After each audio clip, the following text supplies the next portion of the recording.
Assalamualaikum warahmatullahi wabarakatuh. Apa kabar anak-anak? Semoga kita selalu sehat walafiat ya. Meskipun di masa pandemi kita harus selalu semangat dan jangan lupa berolahraga. Sebelum memasuki pelajaran, marilah kita berdoa terlebih dahulu ya. Bisyafaati Rasulullah SAW. Amin. Nah, setelah sekian lama kita tidak bertemu, akhirnya kita bertemu sekarang ya. Kita hari ini belajar offline. Nah, kita bertemu di kelas. Ibu absen terlebih dahulu sebelum kita memasuki materi. Yang pertama, Azizah masuk, Abdullah ya. Yang ketiga, Rokim. Yang keempat, Nazwa. 29 Roni, 30 Zulis. Masuk ya, masuk semua. Oh, ada yang tidak masuk satu. Oh ya.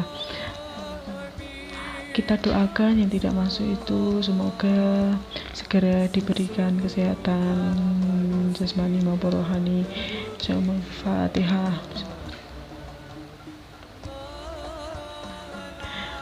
Alhamdulillahirrahmanirrahim. Jadi hari ini yang masuk 29 anak. Oke, kita langsung mau mulai pelajarannya yang judulnya yaitu pengurusan jenazah dan hikmahnya. Ini terdapat di bab 2. Bab 2. Ada yang tidak membawa buku? Si pintar, semua membawa ya. Yang pertama, sakaratul maut. Ada yang tahu sakaratul maut? Kalau belum tahu, mari kita kupas di sini ya. Kita pelajari bersama-sama. Yaitu sakaratul maut, yaitu gejala mendekati kematian atau ketika manusia akan mengalami kematian disebut sakaratul maut. Gejalanya seperti berikut: dinginnya ujung-ujung anggota badan, rasa lemah, kantuk, dan kehilangan kesadaran, dan hampir tidak dapat membedakan sesuatu.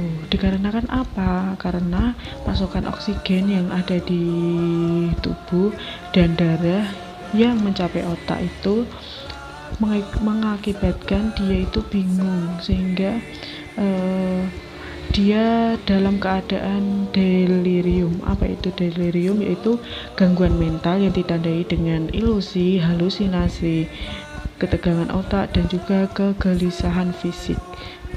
Dan ketika menelan air liur itu menjadi sulit, serta aktivitas bernafasnya pun menjadi lamban. Penurunan tekanan darah yang menyebabkan hilangan kesadaran, yang mana seorang merasa lelah dan kepayahan. Ada beberapa hal yang perlu dilakukan ketika menjumpai orang sakaratul maut atau orang yang baru saja meninggal dunia.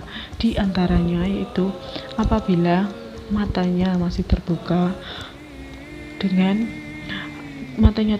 pejamkanlah matanya dia itu dengan mengurut pelupuk mata pelan-pelan, jangan kasar-kasar ya. Yang kedua, apabila mulutnya masih terbuka, kantupkan dengan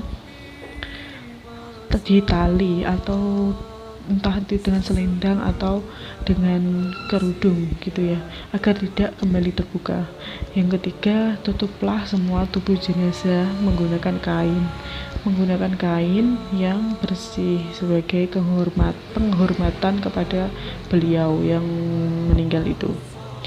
Dan yang kedua yaitu proses pengurusan jenazah. Proses pengurusan jenazah yaitu mengurus jenazah, hukumnya sendiri yaitu fardu kifayah. Artinya jika dalam suatu daerah terdapat orang yang meninggal dunia, maka orang Islam di daerah tersebut wajib mengurus jenazahnya. Apabila tidak ada seorang pun di daerah itu yang melakukannya atau yang merawatnya, yang mengurus jenazah itu, maka semua orang Islam yang di daerah tersebut akan mendapatkan dosa. Jadi kalau ada orang yang meninggal itu tidak ada yang mengurus, tidak ada yang mengelayat atau tidak ada yang peduli kepada dia, satu desa itu tidak datang, maka semua penduduk di desa itu mendapatkan dosa. Dan ada juga kewajiban orang Islam ketika saudaranya yang telah meninggal dunia. Kita harus apa? Yang pertama, memandikan jenazah. Memandikan jenazah yaitu adalah kegiatan membersihkan dan mencucikan tubuh mayat dari segala kotoran dan najis yang melekat di badannya. Jenazah laki-laki dimandikan oleh laki-laki dan jenazah perempuan dimandikan oleh perempuan, kecuali suami istri atau muhrimnya. Yang kedua yaitu mengkafani jenazah. Nah, setelah memandikan jenazah, kita juga dianjurkan untuk mengkafani jenazah. Mengkafani jenazah itu harus dilakukan sebaik-baiknya dengan ketentuan kain yang digunakan itu harus bagus, bersih, dan menutupi seluruh anggota tubuh. Yang kedua, kain kafan hendaknya berwarna putih. Jadi jangan sampai ada kain kafan yang berwarna hitam atau pink, itu yang harus diwarna dulu atau apa. Nah, kain kafan itu harus berwarna putih ya. Dan jumlah kain kafan bagi laki-laki hendaknya 3 lapis, dan kalau perempuan itu menggunakan 5 lapis kain kafan. Yang keempat yaitu sebelum digunakan membungkus kain kafan hendaknya diberi wangi-wangian, entah itu serimpi atau pewangian kasturi atau yang lain. Dan kewajiban yang ketiga yaitu mensolatkan jenazah. Dari Islam sendiri sangat mengedepankan persaudaraan, sehingga sekalipun salah satu kerabat kita yang sudah meninggal dunia dan sudah dikuburkan, akan tetapi nilai persaudaraan itu masih bisa dirasakan.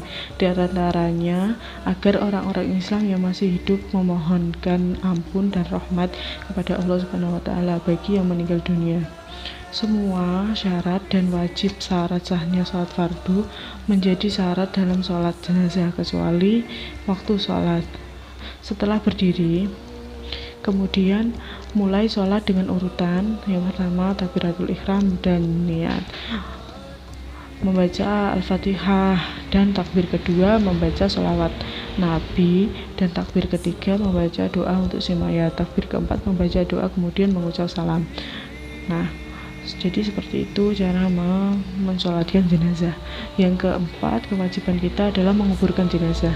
Sebelum menguburkan jenazah, sebaiknya lubang kubur dipersiapkan terlebih dahulu dengan kedalaman 2 meter. Agar apa? Agar bau tubuh yang membusuk nanti tidak tercium di atas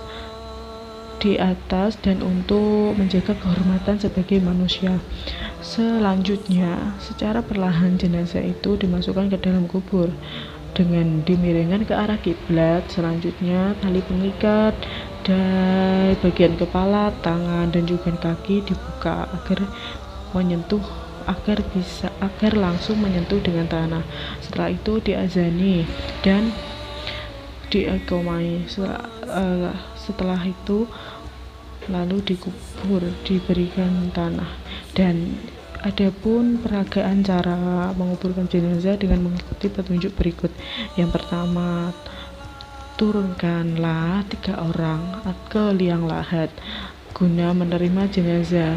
Ada yang menerima jenazah pada bagian kepala, bagian tengah, dan bagian kaki. Yang kedua, angkatlah jenazah dengan pelan-pelan. Orang yang berada di atas liang lahat bertugas mengangkat jenazah. Ada yang memegang kepala, perut, maupun kaki. Yang ketiga, masukkan jenazah dari arah kaki kubur dan di samping kubur. Yang keempat, menaruh jenazah di liang lahat dan menghadapkan ke kiblat. Ini seperti tadi yang sudah dijelaskan ya. Yang kelima, berilah penyangga dengan tanah secukupnya agar jenazah tetap miring. Penyangga diletakkan pada bagian kepala dan bagian punggung serta paha. Ini penyangganya biasanya kalau di daerah saya itu seperti tanah yang gulung-gulung itu menjadi bulat, bunder gitu ya, gelondongan namanya kalau nggak salah. Yang keenam yaitu kenakan pipi kanan jenazah dengan tanah. Oleh karena itu, dilepaskanlah tali pocong kain kafan, dilonggarkan di bagian kepala agar mudah ditarik untuk meletakkan pipi mengenai tanah. Yang ketujuh, tutup liang lahat dengan papan kayu atau yang lainnya. Hal itu dimasukkan agar apabila ditimbun dengan tanah, badan jenazah tidak terhimpit dengan timbunan. Yang kedelapan, timbunlah pelan-pelan liang lahat sampai selesai. Maksudnya di sini agar penutup liang lahat itu tidak patah. Timbunan ditinggikan dari tanah sekitarnya agar tidak tergenang air apabila turun hujan. Dan yang kesembilan, berilah tanda dari kayu atau batu. Ini itu yang dinamakan dengan batu nisan. Jadi diberi patokan gitu agar kita kalau ziarah itu tahu itu makam siapa dan memudahkan keluarga yang lain. Dan yang ke-10, doakan si mayit dan keluarga yang ditinggalkan. Jadi setelah si mayit dikubur itu kita langsung mendoakan. Biasanya dipimpin oleh Pak Mudin atau apa itu untuk mendoakan si mayit itu. Setelah itu baru kita boleh meninggalkan makam. Dan hikmahnya dari materi yang tadi, yaitu yang pertama, kedudukan manusia walaupun sudah meninggal di hadapan Allah tetap makhluk yang mulia, yang diberi penghormatan dan tetap diperlakukan sebagai manusia yang masih hidup. Bahkan diperlakukannya itu tetap berlaku walaupun mayat sudah dikuburkan. Yang kedua, memandikan jenazah berarti mencucikan jenazah dari segala kotoran dan najis. Ketika disolatkan, jenazah sudah dalam keadaan bersih. Hal ini memberi contoh betapa Islam itu mengajarkan kebersihan dan memberikan pelajaran mengenalkan kebersihan bukan hanya waktu seumur hidup, setelah meninggal pun kebersihan itu tetap harus ditegakkan. Yang ketiga, mengkafani mayat berarti menutup seluruh tubuh mayat dengan kain atau apa saja yang dapat melindungi tubuh dari pandangan yang tidak boleh, jadi akan menimbulkan fitnah apabila tanpa pelindung. Hal ini akan menambah keyakinan kepada kita, baik famili, handai tauladan serta tetangga, bahwa kehormatan seseorang bukan hanya terletak pada kemampuan, kepemimpinan, dan juga kekuatan, tetapi yang paling dasar adalah pada kesanggupan melindungi atau menutupi dari pandangan yang dapat mendatangkan fitnah atau celaan. Yang keempat, mensolati jenazah berarti mendoakan si mayat. Isi doanya itu apa? Yaitu isi doanya adalah permohonan agar mayat mendapat ampunan, kasih sayang, dan terlepas dari siksa kubur dan siksa akhirat. Ini menunjukkan betapa tinggi nilai persaudaraan dalam Islam, sehingga melihat seseorang muslim meninggal tidak rela seorang muslim mendapat cobaan atau musibah. Yang kelima, keseluruhan penyelenggaraan jenazah itu hukumnya fardu kifayah. Dan kewajiban ini akan mendorong setiap orang untuk mempererat dan senantiasa berusaha meningkatkan persaudaraan sesama muslim dan sesama orang hidup. Jadi itu tadi materi yang ibu sampaikan. Dan tadi kan yang masuk 29 anak itu dibentuk menjadi 6 kelompok, yang satu 4 orang nggak apa-apa. Nah, itu nanti membuat video praktek merawat jenazah dari mengetahui sakaratul maut sampai menguburkan, sampai mengkafaninya. Nanti yang menguburkannya itu langsung doanya saja, nggak apa-apa. Nah, setelah membuat videonya itu nanti dikirimkan ke WA ibu, dan setelah itu minggu depan kita tampilkan di depan. Sekian, apabila ibu dalam penjelasan ada kesalahan dan kekurangannya, ibu memohon maaf yang setulus-tulusnya. Wabillahi taufiq wal hidayah wal hidayah. Wassalamualaikum warahmatullahi wabarakatuh.